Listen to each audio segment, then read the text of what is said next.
Si vous nous rejoignez, merci de votre fidélité. Bienvenue, mesdames et messieurs, voici les titres de votre journal. Le président de la République poursuit son séjour de travail en Chine. Général Mamadi Doumbouya, ses commandos ont été évoqués.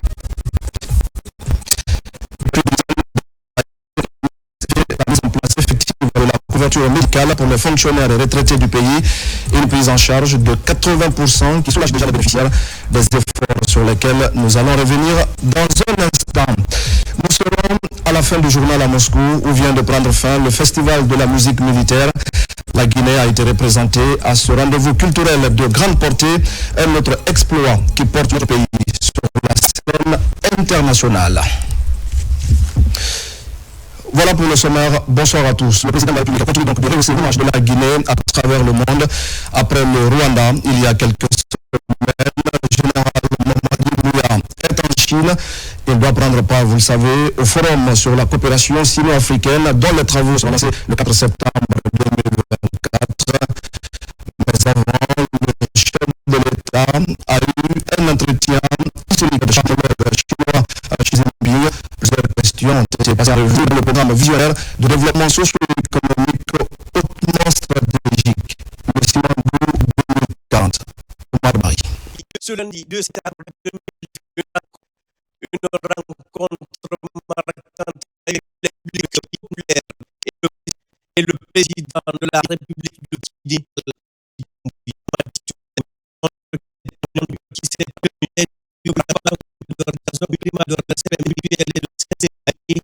a été l'occasion pour les chefs d'État et de relations du pays.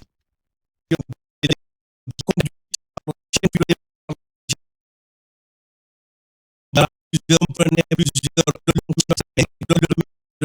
cabinet de la présidence, le ministre des Affaires étrangères, de l'intégration africaine et des Guinéens établis à l'étranger, Dr Maurice Sanda Kouyati.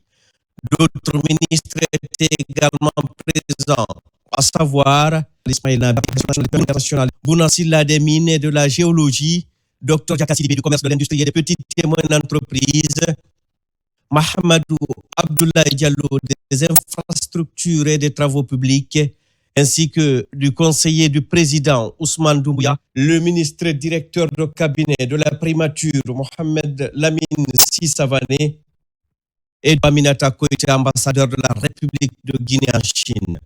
Au cours de leurs entretiens, les deux présidents ont échangé sur le renforcement de la coopération entre Conakry et Pékin, mettant en avant l'amitié profonde de longue date qui unit la Chine et la Guinée. Depuis l'établissement de leurs relations diplomatiques il y a plusieurs décennies, les deux nations se sont toujours traitées sur un pied d'égalité, avec un respect mutuel et ont maintenu une coopération fructueuse dans divers domaines. Une expansion significative marquée par une confiance et des progrès constants dans la coopération pratique. Le président général Mamadi Doumbouya en Chine et un nouvel élan à cette dynamique en ouvrant la voie à un développement global et approfondi des relations cordiales entre les pays. D'échanges, le président chinois, son Excellence M. Xi Jinping, est réalisé dans les relations bilatérales depuis le 5 septembre 2021, soulignant que la décision de les porter au niveau a renforcé encore davantage les liens entre la Chine et la Guinée.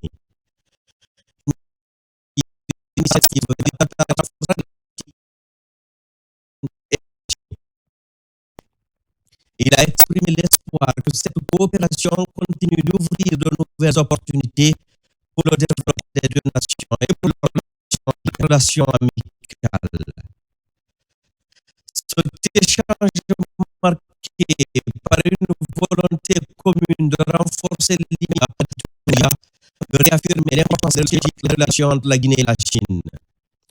Le chef de l'État a rappelé que le premier pays d'Afrique subsaharienne à avoir établi des relations diplomatiques avec la Chine seulement 12 jours après la proclamation de son élection en octobre 1958. Profitant de cette tribune, le président général Mamadi Doumbouya a chaleureusement félicité pour sa réélection à la tête de l'État chinois. C'est un développement économique qui fait de la Chine une puissance mondiale. Le président de la République, le général Mamadi Doumbouya, a ensuite transmis les salutations du peuple de Guinée aux autorités et au peuple chinois avant de solliciter un soutien de la Chine pour la mise en œuvre du programme de développement socio-économique de la Guinée. Dans cette optique, le général Mamadi Doumbouya a présenté le programme Simandou 2040, une initiative ambitieuse qui s'étend sur 15 ans et qui vise à transformer l'économie guinéenne. Ce programme hautement stratégique dont le projet Simandou est le catalyseur s'articule autour de différents domaines, entre autres l'agriculture, l'industrie alimentaire et le commerce, l'éducation et la culture, les infrastructures, les transports et les technologies, l'économie, les finances et l'assurance, la santé et le bien-être. Le président de la République a tenu aussi à souligner son engagement personnel pour la réussite de ce programme dans un esprit gagnant-gagnant, assurant la préservation des intérêts de toutes les parties prenantes, y compris ceux des grandes entreprises chinoises impliquées, telles que le groupe Baou, Chalco, etc. D'abord, je dois rappeler que c'est sur invitation de son Excellence M. Xi Jinping, président de la République populaire de Chine, son invitation personnelle adressée à son homologue et son frère, son Excellence le général de corps d'armée Mamadi Doumbouya, président de la République de Guinée, chef de l'État, a participé au forum de la coopération Chine-Afrique. À ce titre, non seulement il a reçu en tête-à-tête, mais il a délégué un des membres permanents du comité permanent du Parti communiste à traduire encore plus amplement son message au chef de l'État et au peuple de Guinée. Mais le plus important, c'est qu'il faut le souligner, parce qu'en diplomatie, ce sont les détails qui comptent. Le président Xi Jinping a accordé 5 minutes à chaque président. Il a accordé au président Doumbouya 20 minutes, dû à deux choses. Premièrement, l'historicité de nos relations. Il l'a dit, et le président aussi l'a répété, il l'a dit. La Guinée est le premier pays en Afrique subsaharienne à nouer des relations diplomatiques avec la Chine. En ce moment-là, la Chine n'était pas une puissance. Deuxièmement, le chef de l'État, son Excellence le général de corps d'armée Mamadi Doumbouya, a exposé et présenté à son homologue, son Excellence le président Xi Jinping, sa vision pour la Guinée, sa vision pour son pays. Vision qui s'étale sur le programme Simandou 2040. Simandou 2040 qui est l'ossature, qui est la colonne vertébrale de la vision du chef de l'État pour son pays. Et il a décliné ce qu'il attend pour le peuple de Guinée pendant ces 15 premières années dans la vision 2040. En retour, très touché par ce patriotisme, par cet amour du chef de l'État et par cette vision claire que le chef de l'État a pour son pays, le président Xi Jinping a été clair. Il a dit que non seulement lui personnellement à la tête de ce pays, il soutient le projet Simandou, il l'a dit, Simandou 2040, mais il se joint aussi à son pays et à son parti pour soutenir cette vision du chef de l'État. Il a dit aussi un détail important. Il dit, Monsieur le Président, nous pouvons compter sur votre jeunesse et votre vigueur et votre patriotisme pour croire à la réussite de cette vision. Donc aujourd'hui, c'était un grand jour. Après ce tête-à-tête, le président a été invité par le même président Xi Jinping, par un des 7 membres du comité permanent du bureau politique. Et pendant ce discours, il y a eu un exposé clair et net de comment la Guinée et la Chine doivent coopérer pour que nous soyons gagnants-gagnants. Et je peux dire que le peuple de Guinée a été honoré par le chef de l'État. En conclusion, cette rencontre entre le président Xi Jinping et le président Mamadi Doumbouya marque une étape clé dans le développement des relations sino-guinéennes Elle témoigne de la volonté des deux chefs d'État de contribuer à œuvrer ensemble pour le bien-être de leur peuple et pour le renforcement de leur partenariat stratégique dans les années à venir.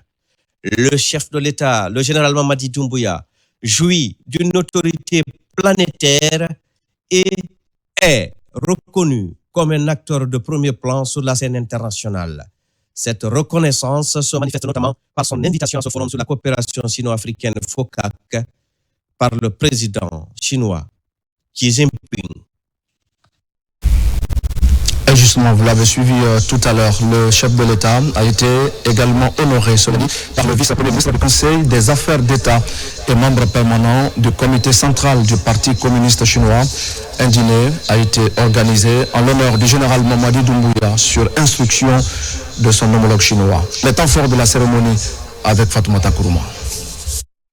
En visite officielle en République populaire de Chine, dans le cadre du Forum sur la coopération sino-africaine FOCAC, le président de la République de Guinée, son Excellence le général Mamadi Doumbouya, a eu ce lundi 2 septembre 2024 une rencontre de haut niveau avec les dirigeants chinois. Après son tête-à-tête avec le président Xi Jinping, le chef de l'État, le général Mamadi Doumbouya, a été reçu avec tous les honneurs à la résidence des hôtes d'État de Diaoutaï par son Excellence Ding Xuchang, membre permanent du bureau politique du Parti communiste chinois et l'un des plus hauts dirigeants de la Chine. Cette rencontre bilatérale a été l'occasion pour le chef de l'État et son Excellence Ding Xuchang de discuter longuement des moyens de renforcer les liens entre la Chine et la Guinée, un partenariat de longue date, notamment dans les domaines des infrastructures et des mines. Les échanges ont ainsi porté sur divers sujets d'intérêt commun, y compris des projets de développement économique. Son Excellence Ding Xuanchang a exprimé sa gratitude au président Mamadi Doumbouya avant de souligner avec satisfaction que la Guinée a été le premier pays d'Afrique subsaharienne à établir des relations diplomatiques avec la Chine. Il s'est également réjoui de l'approfondissement continu des liens d'amitié sino-guinéens. En réponse, le général Mamadi Doumbouya a remercié les réservés à la délégation guinéenne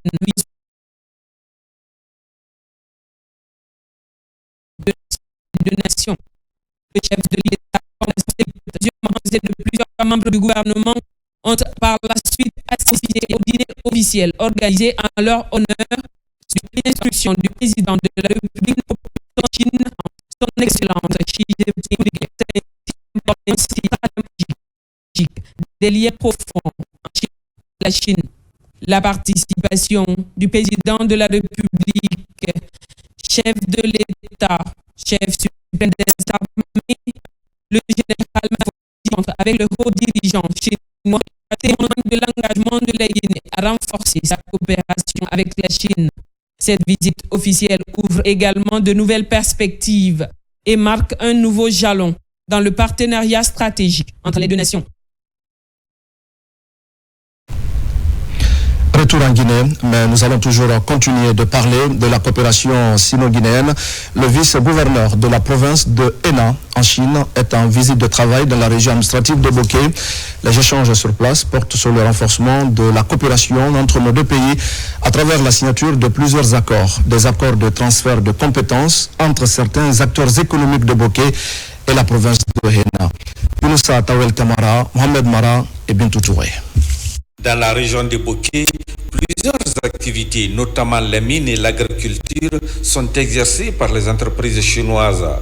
Pour se rassurer du respect des clauses de contrat avec ces entreprises chinoises en activité à Boké, le vice-gouverneur de la province de Henan en Chine est à Boké. Tout d'abord, il rencontre les autorités régionales pour parler des relations bilatérales qui existent entre les deux pays. La Guinée est le premier pays subsaharien qui a établi la relation diplomatique avec la Chine en 1960. Je suis sûr, avec ces aspects d'amitié, notre coopération mutuelle va avoir un bon résultat. Pour moi et mes collègues, c'est d'avoir une meilleure connaissance de la situation des sociétés entreprises qui sont développées dans la zone de Bokeh. Et après, on étudiait l'orientation dans le futur de nos activités dans la région de Bokeh. Cette visite de travail et d'amitié du vice-gouverneur de la province de Henan en Chine à Bokeh a été une opportunité pour le gouverneur de la région de mettre un accent sur les différentes potentialités minières et agricoles de la région. Nous avons reçu la visite du vice-gouverneur de la province de Henan en Chine et qui s'est annoncé, et il est là dans le cadre de la supervision de toutes les entreprises de sa juridiction qui évoluent dans la région administrative de Bokeh, mais il a estimé que la rencontre avec les autorités régionales, préfectorales ainsi les hauts cadres était très utile parce qu'au-delà des travaux qui sont en train actuellement de faire sur le terrain, il souhaiterait tracer un axe de coopération entre la région administrative de Bokeh et la province de Chine. Mamadou Camara se rendra en Chine prochainement, plus précisément à Henan, sur l'invitation du vice-gouverneur de cette ville pour parler des opportunités de transfert de compétences entre les opérateurs économiques et autres acteurs des deux villes. Dans l'actualité encore, les députés membres de la CEDEAO ont entamé ce mardi à Conakry les assises sur la promotion du système sanitaire et éducatif dans l'espace ouest africain. C'est une initiative qui devra aboutir à des recommandations destinées aux décideurs. On fait le point avec Robert Sidutono et Ablé Diallo. Ces assises du Parlement de la CEDEAO délocalisées à Conakry sur le thème promouvoir la santé dans l'espace ouest africain a connu la mobilisation des députés membres de la CEDEAO, les honorables conseillers nationaux et les membres du gouvernement. La rencontre à l'initiative de l'institution ouest-africaine devrait permettre un large échange d'expériences sur la problématique de la sensibilisation des représentants du peuple sur les services et l'éducation pour la santé, de manière significative de la santé dans les États membres de la CEDEAO. Une importance capitale pour la population guinéenne et des fortement éprouvés dans un passé récent par la maladie à virus Ebola. La COVID-19 est actuellement exposée à la variole du singe. Les 4 jours de débat à Conakry pourraient déboucher sur des recommandations qui prennent en compte des préoccupations majeures des peuples. La commission mixte s'évertuera donc à réfléchir et à formuler des recommandations pertinentes visant à renforcer les systèmes de santé locaux, à améliorer l'accès aux soins et à promouvoir la santé communautaire.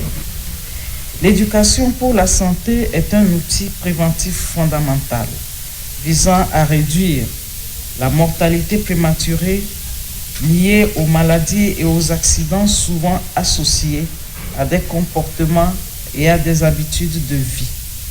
Dans ce contexte, l'intégration de curricula spécifiques en éducation pour la santé au sein des systèmes éducatifs est essentiel. Devant la pertinence des thèmes à développer, le Premier ministre chef du gouvernement s'est félicité du choix porté sur la Guinée pour abriter les travaux. La Guinée fera tout ce qu'elle doit faire pour que la CEDEAO continue de vivre, que la CEDEAO puisse évoluer et qu'elle puisse répondre aux aspirations des pères fondateurs tout en étant en phase avec son temps. Les recommandations qui seront issues de ces travaux serviront à l'ensemble des gouvernements de l'Ouest africain pour parfaire leur capacité d'organisation et de riposte. Au regard d'unir les efforts dans le renforcement du système sanitaire dans l'espace CEDEAO, le président du CNT a appelé les autorités à tous les niveaux à l'unité d'action. Notre présence ici témoigne de la solidité de notre engagement commun en faveur de l'unité, du progrès et du développement de notre sous-région ouest-africaine. Cette rencontre marque non seulement une étape cruciale dans notre collaboration, mais il est également un puissant symbole de notre détermination à relever ensemble les défis majeurs de notre époque. La Guinée en refondation, vers un renouveau prometteur. La République de Guinée, qui est particulièrement honorée d'accueillir cette réunion, est un exemple vivant de la capacité de nos nations à surmonter des défis et à se réinventer. En marge des travaux, la délégation de la CEDEAO pourrait nouer d'autres contacts avec les autorités guinéennes. Le Premier ministre a également reçu en audience les représentants de la Confédération générale des entreprises de Guinée. C'est la principale organisation patronale du pays. Les deux parties ont discuté de l'opération fiscale en cours, une opération menée par la Direction générale des impôts en collaboration avec la gendarmerie. Le Premier ministre a donc salué l'attitude responsable du patronat et a souligné l'importance d'une collaboration continue entre l'État et le secteur privé dans l'objectif d'une gestion efficace des ressources publiques. Hadi Kamara. Le gouvernement attache des prix aux questions liées au recouvrement des taxes et impôts en vue de renflouer les caisses de l'État. Pour une meilleure analyse et coordination de l'environnement économique, le Premier ministre initie cette rencontre. Ici, les acteurs du monde économique du pays et le gouvernement sont favorables à la redynamisation des maillons de toutes les chaînes qui participent au respect des textes réglementaires y afférents. La rencontre de cet après-midi avec le Premier ministre s'inscrit dans la logique de concertation avec le secteur privé, sans lequel aucun développement n'est possible dans un pays. Et ce dialogue que nous avons nous permettra de trouver la solution à tous nos problèmes et difficultés du moment. Et nous allons nous concerter davantage pour les actions à mener dans le futur. Cette concertation se veut un creuset de réflexion pour renforcer davantage le partenariat public-privé et générer de nouveaux écosystèmes économiques et financiers. Aujourd'hui, nous sommes satisfaits par rapport à la réponse et cette fois-ci, nous estimons que nous pourrons amener tout le secteur privé à s'acquitter, si c'est établi, de tout ce que chacun doit à l'État. Notre devoir en tant que citoyen est de s'acquitter de ces impôts. Nous devons continuer à travailler dans un cadre de concertation permanent pour pouvoir résoudre cette question, mais aussi les questions futures pour la mobilisation des recettes intérieures de notre pays. Les deux parties conviennent de maintenir le cap avec en prime la mobilisation des recettes intérieures dans la transparence et l'efficacité. Et puis, un chiffre dans ce journal. Plus de 27 800 personnes sont à ce jour victimes d'inondations à travers le pays. Les sinistrés, en majorité des enfants, des femmes et des personnes âgées, traversent des moments difficiles avec des crises alimentaires et sanitaires. Et pour faire face à leur situation, le gouvernement, à travers Anguche, a organisé une rencontre de levée de fonds et d'assistance humanitaire. On fait le point dans ce reportage signé Amadou Touré. En plus de Conakry, les cas d'inondation ont aussi été enregistrés dans les préfectures de Koya, Kankan, Sigiri, Kouroussa et Mandiana, faisant un total de 5 477 ménages impactés pour 27 385 personnes victimes, parmi lesquelles des femmes enceintes, des vieilles personnes et des enfants.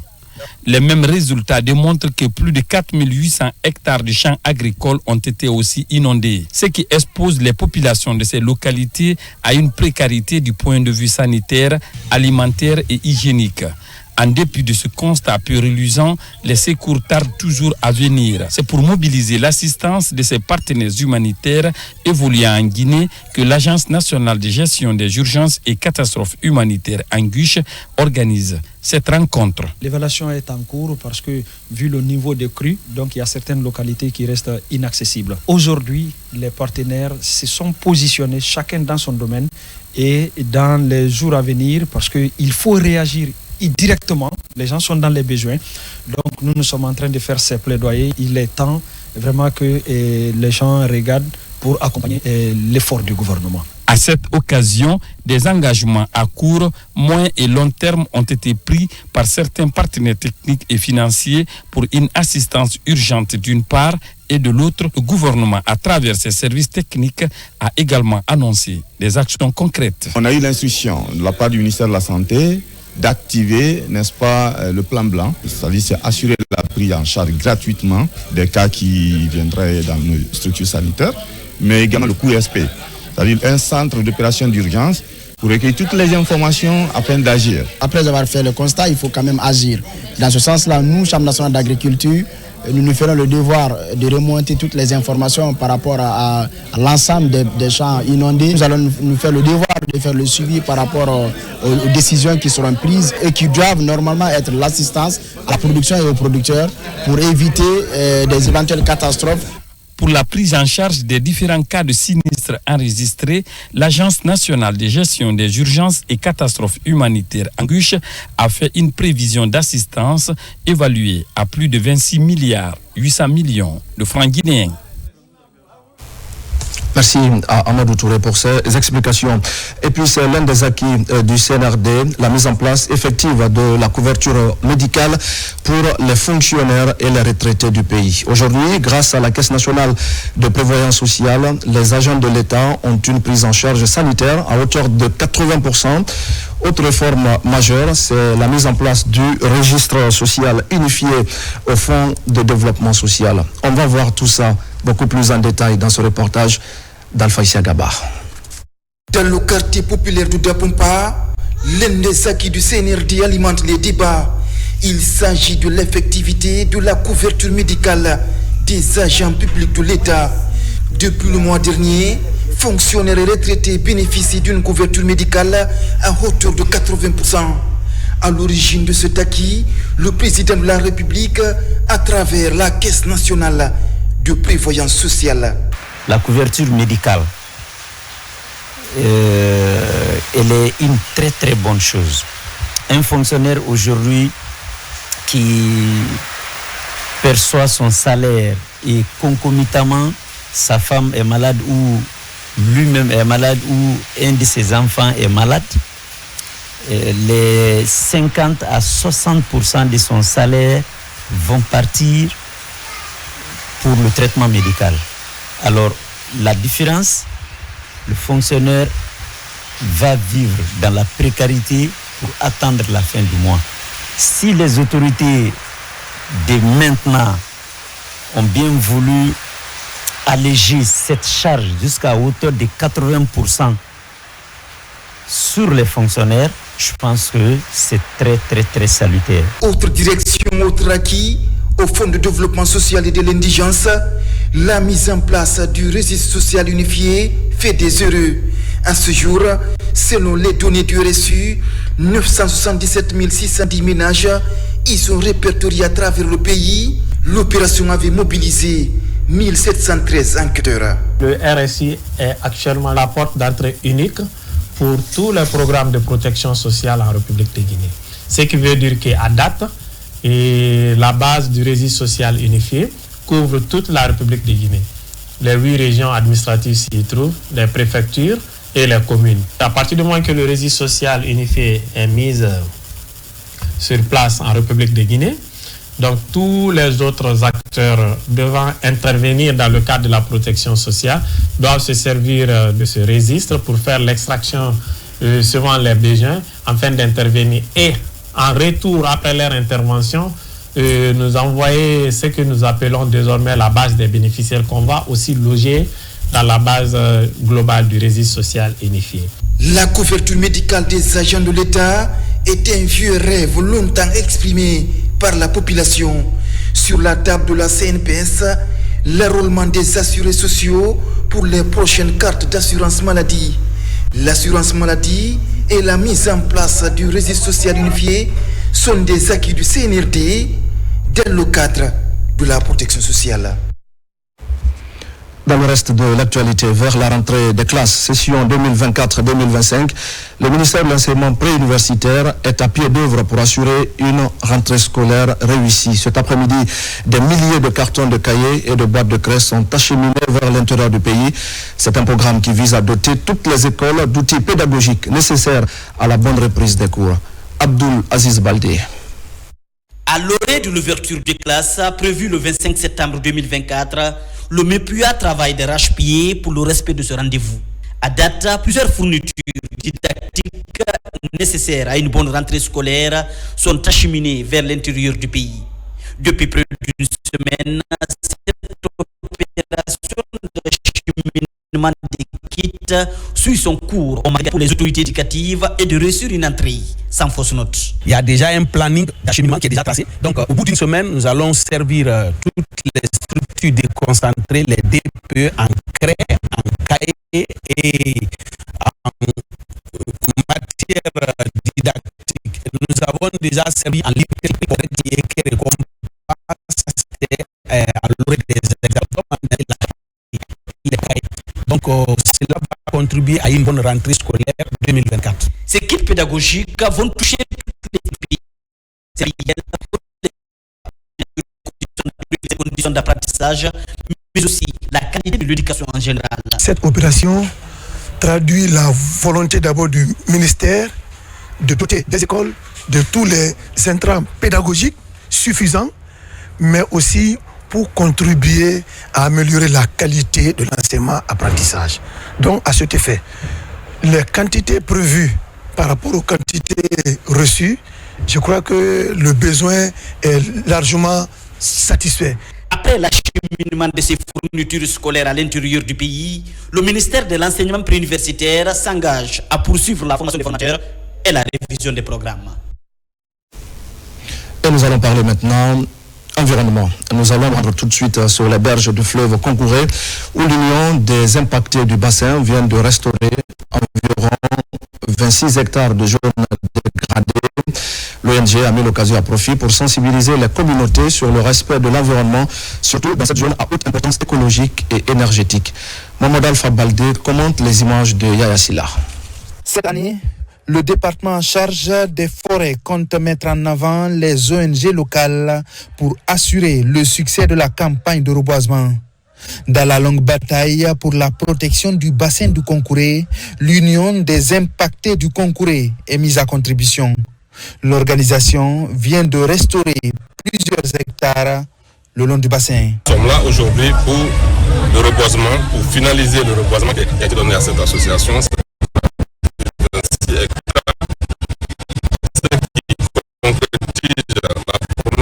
Madame la ministre de l'Environnement et du Développement durable, de donner le reboisement à des populations qui connaissent leur important pour la conservation et aussi pour la médecine traditionnelle. L'engagement de cette population devient pour moi une histoire de succès et cela encourage le gouvernement à continuer à soutenir, à reboiser. Donc ce qu'on a dit, c'est qu'en reboisant, c'est bon, reboiser c'est bon, mais conserver et protéger pour l'avenir, pour aujourd'hui et pour nos générations futures et l'avenir. 1111 plans par hectare, soit 28 886 plans. Nous allons besoin de mise en place d'un comité de veille pour puisse se contrôler. Ici, ce sont les essences locales qui sont privilégiées pour garder les valeurs édapho-climatiques de l'ensemble de la zone. L'arbre, c'est nous, c'est notre vie. Ça donne de l'eau, ça donne de l'ombrage, ça donne des fruits. Quand vous entendez, les animaux sont venus cueillir nos orangiers, nos bananiers, nos avocatiers, c'est parce que vous êtes partis cueillir leurs fruits en brousse. Donc, cherchons à reconstituer ça. Aujourd'hui, la protection du stratégique bassin du Concouré mobilise de nombreux acteurs. L'UNIBAC compte agir pour sauver ce fleuve déjà affecté par l'action de l'homme. Et désormais, aucune famille guinéenne ne devrait payer pour la césarienne, les consultations prénatales ou encore les accouchements dans les structures sanitaires publiques du pays. Le chef de l'État a offert à cet effet des kits et autres matériels médicaux. La préfecture de Forêt vient de recevoir sa dotation des autorités sanitaires et administratives de Kindia. Tcherno Maroufba, Morlaï Souma. À 100 km de Conakry, la préfecture de Forêt-Karia, la volonté politique du président de la République en matière de gratuité de l'accouchement et de la césarienne se concrétise. Ici, des kits pour le centre de santé et la maternité de l'hôpital préfectoral sont réceptionnés. Des efforts entrepris pour assurer la santé de la mère et de l'enfant. Notre mission, quelle que soit la volonté que nous avons pour bien faire, si on n'a pas ce matériel, ça prouve. Parce que maintenant que nous avons ça, nous allons utiliser à très bonne urgence pour sauver la vie des mères et des nouveaux-nés qui parfois sont négligés dans les communautés. Réduire drastiquement la mortalité maternelle, néonatale et infantile, c'est l'objectif de cette politique du gouvernement à travers le ministère de la Santé et de l'Hygiène publique. Plusieurs dispositions sont prises quant à l'utilisation de ces kits.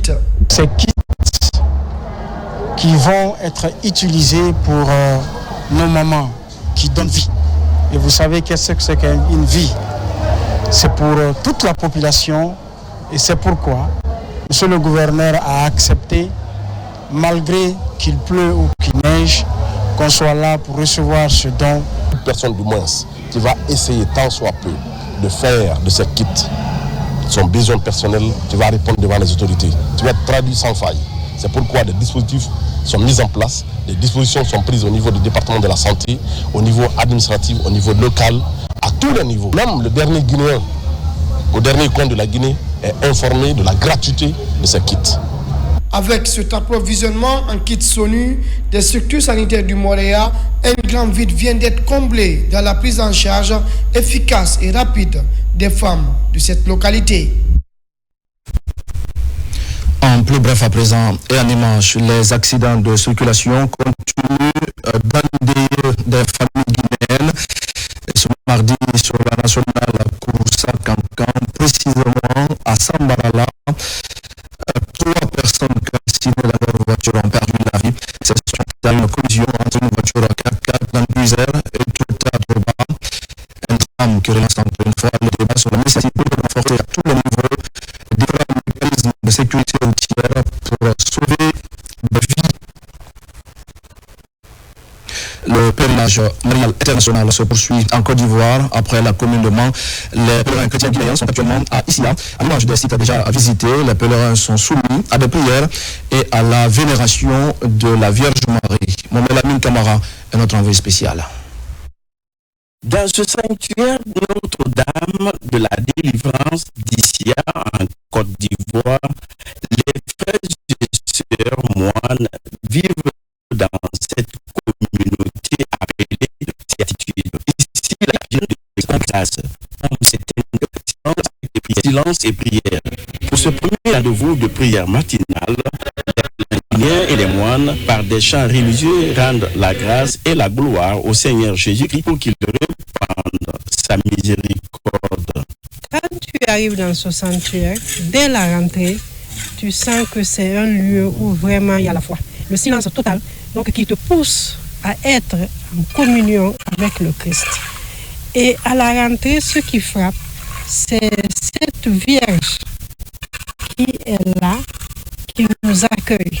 Ici, nous sommes ici particulièrement, chacun avec son problème, chacun avec ses intentions, ses projets, ses rêves. Et nous venons tous les confier au Seigneur, tout en confiant notre pays, comme l'a demandé d'ailleurs nos administrations quand on venait, de prier pour notre pays, de prier pour la paix et aussi chacun puisse se confier à son Seigneur. À cette conférence biblique, le frère Joseph de la communauté des Béatitudes a orienté son enseignement sur la porte étroite, Matthieu 7 jusqu'à 13. Il a auparavant expliqué l'historique de ce lieu de grâce, tout en mettant surtout l'accent sur le choix de la montagne qui abrite le sanctuaire de Notre-Dame de la Délivrance. La porte étroite, c'est quoi? C'est celui qui abandonne les diffamations, qui abandonne les critiques, qui ne construisent pas, qui abandonne le mauvais comportement. Il nous a dit, pour aller vers Dieu, il faut accepter l'autre. Il faut te voir en l'autre. Il faut croire que l'autre peut construire ta vie. dans la prière. Les rencontres par le dialogue et les confessions sont organisées par ces frères, histoire d'apporter leurs solutions aux problèmes de ces pèlerins et formuler aussi des prières de délivrance. De là, ces pèlerins se sont rendus au sanctuaire, au pied de la Vierge Marie. Ils ont fait des prières de l'Angélus et le chapelet de la miséricorde. Des invocations personnelles en ont suivi afin que les vœux de bonheur de chacun d'eux soient exaucés et que leurs péchés soient aussi pardonnés. Un mot de culture maintenant, avec la fin à Moscou du Festival international de musique militaire. Durant 2 semaines, les pays invités ont fait connaître leur culture à travers différentes démonstrations. Cet événement culturel grandeur nature a connu la participation de 9 pays, dont 3 de l'Afrique, la Guinée, l'Égypte et l'Afrique du Sud. De la Russie, voici le compte rendu de notre envoyé spécial, Mabinti Keita. Après 2 semaines de prestations artistiques, les lampions se sont éteints sur le Festival international de musique militaire à Moscou. Durant ces moments d'intense activité artistique militaire, les pays invités ont fait montre de leur talent pour valoriser leurs richesses culturelles respectives. Les organisateurs de ce grand rendez-vous culturel se disent satisfaits de la qualité des différentes prestations des 9 pays invités. Oui, je pense que l'objectif a été atteint. Les collectifs ont montré leurs prestations. Le public a vu de nouvelles performances. Au premier, nous remercions tous les participants et sommes très reconnaissants envers les Amazones de Guinée. Nous attendons les Amazones avec impatience à la prochaine édition. Nous nous réjouissons de la qualité avec laquelle les Amazones se sont produites. Tout au long du festival, ça a été à la hauteur des attentes. Et nous, au niveau de l'encadrement, les instructions qui ont été données par la hiérarchie ont été respectées à la lettre. On a fait des productions et qui vraiment ont honoré la nation, ont honoré tous les Guinéens qui vivent en Russie, mais l'ensemble des spectateurs qui étaient venus pour suivre ce grand événement. Donc nous quittons la Russie avec la mission bien accomplie. Les Amazones de Guinée emportent le public russe à travers leurs pas de danse et rythme musical. Impressionnés, ils livrent leurs sentiments. J'ai bien aimé la prestation des Amazones, on a bien aimé les rythmes et entendu quelques rythmes qui sont habituels pour moi. Je suis fière de représenter le pays à ce festival international. L'orchestre féminin de la gendarmerie nationale salue les efforts des autorités de la transition qui ont facilité la participation de la nation à cette 16e édition. Il y a 9 pays ici, mais c'est les Amazones qui sont entièrement féminins. Et vraiment, nous sommes très contents. Nous avons eu beaucoup d'initiatives maintenant pour le progrès. Nous sommes très fiers de ce que nous sommes en train de faire. Je commence par le président général Mamadi Doumbouya. Nous sommes très contents par la soutenance de nos chefs. Cette grande clôture s'est soldée par un défilé géant des participants. Rendez-vous donc l'année prochaine pour la 17e édition du Festival international de musique militaire à Moscou. En sport, l'actualité, c'est la 3e édition du tournoi des vacanciers doté du trophée du président de la République qui se poursuit au stade Kankosila de Fria. Le match d'ouverture a opposé Asif Academy à l'Union des stades miniers de Fria. Plusieurs personnalités étaient présentes à la rencontre. Le tournoi des vacanciers s'élargit et prend de l'ampleur au fil des ans. Pour la 3e édition, le nombre d'équipes participantes passe de 16 à 18 avec l'intégration des forces de défense. Dans une ville réputée par le passé, mais qui a connu des moments de disette. Je demande aux responsables, aux encadreurs, aux joueurs et aux supporters de chacune de ces équipes participants de faire preuve de maturité, d'esprit sportif durant toute cette compétition pour l'honneur et la portée qu'elle mérite par le biais du nom du président de la République, le général de corps d'armée Mamadi Doumbouya, président du CNRD. Je voudrais remercier la jeunesse pour l'animation totale aujourd'hui. Ce que je vois à Fria, c'est très important pour moi. Ça me donne la chair de poule. Donc merci au préfet, merci à la jeunesse de Fria, merci à la population de Fria pour l'organisation de ce tournoi. Avec la formule à élimination directe, les 22 protagonistes se sont séparés à l'épreuve des tirs au but. Ainsi, USM transforme 7 tirs contre 6 et se qualifie au second tour. En dépit des intempéries, ce match d'ouverture a drainé du monde. L'objectif déjà est fixé et il faut forcément l'atteindre. Je sais que le parcours n'a pas été si facile durant les 90 minutes de jeu, mais je dis félicitations à mon équipe et encore félicitations à l'équipe adverse. L'année dernière, c'était un interquartier. Cette fois-ci, la commission d'organisation, monsieur le préfet, on jugeait utile de mettre un accent particulier sur nos joueurs locaux. On a besoin d'une équipe préfectorale locale. C'est pourquoi on a jugé utile que ce soit les joueurs qui sont basés à Fria. Le stade est désormais le centre d'animation des jeunes pendant ces vacances jusqu'au 28 septembre. La date prévue pour la finale pour connaître l'équipe qui va succéder à celle de sa 21. Et voilà, mesdames et messieurs, c'est la fin de cette édition d'information. Merci à tous de l'avoir suivi. Je vous retrouve demain pour d'autres actualités de la Guinée. La Guinée, notre paradis, terre de richesse et d'innovation. Et je vous souhaite à tous de passer une belle soirée en compagnie de nos programmes.